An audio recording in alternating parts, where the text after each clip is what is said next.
I'm incredibly grateful to Ed McF1, who points out that the limitation period in English law is generally 6 years, the Limitation Act of 1980.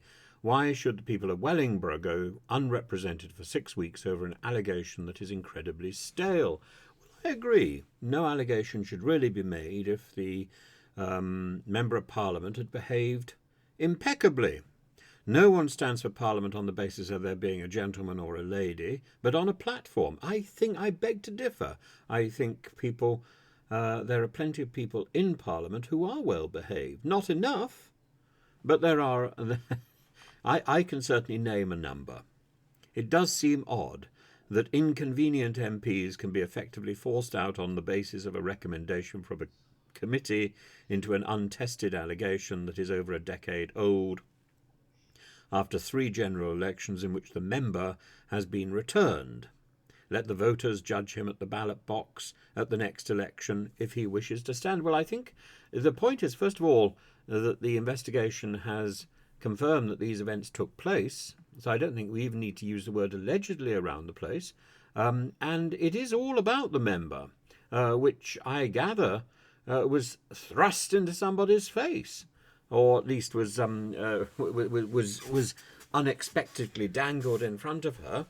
And this is Mr. Bone, who was the member who went on and on and on about my wife.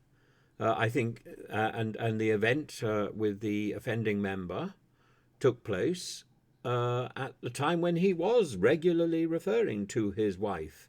That is before 2018, when he seems to have split with his wife, and so now he's now he's facing a situation where he may have to split with the House of Commons.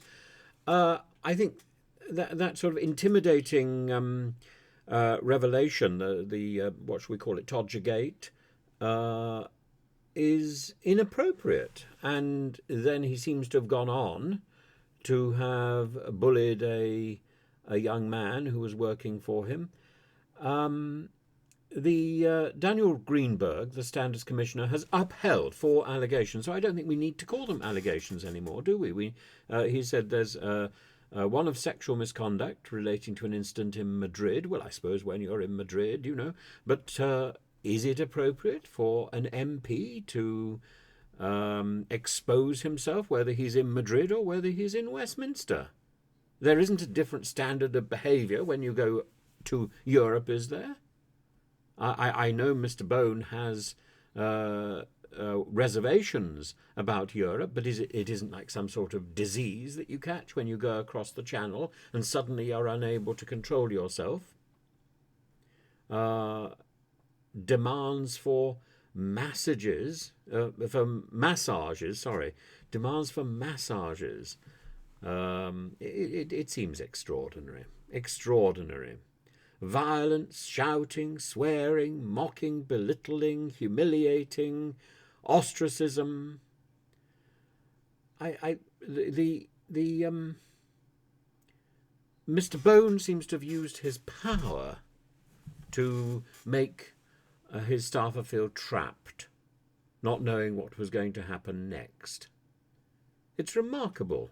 It's remarkable that a senior MP in his 60s should think it appropriate that he should be sharing a bedroom and a bathroom with his employee, and an employee in his early 20s. That alone, I mean, the days have gone since William Hague shared a bed with his with one of his assistants.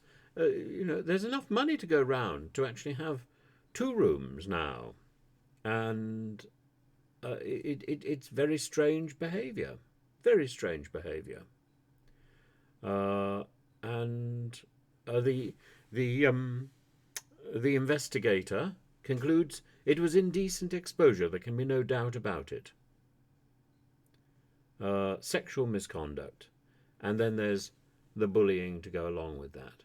It's just wrong. Simply wrong. And somebody who is 60 years old, or whatever he is now, 70, should know better. And he should have been hanging his head in shame rather than hanging his member out for inspection. This member should go.